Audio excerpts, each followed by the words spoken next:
You ask Tiger to solve. This deals with linear equations with one unknown. The final result is x equals -8/5.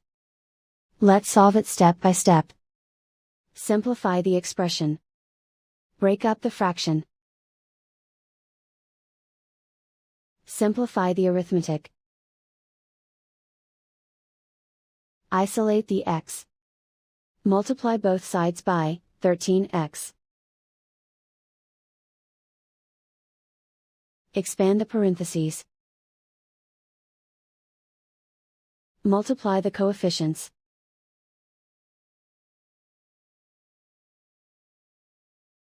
Simplify the fraction. Find the greatest common factor of the numerator and denominator. Factor out and cancel the greatest common factor. Multiply by 0. Group all constants on the right side of the equation. Subtract 8 from both sides. Simplify the arithmetic.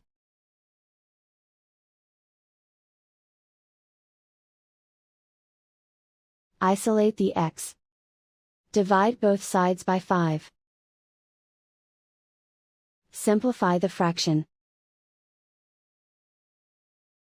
And so the final result is x equals -8/5.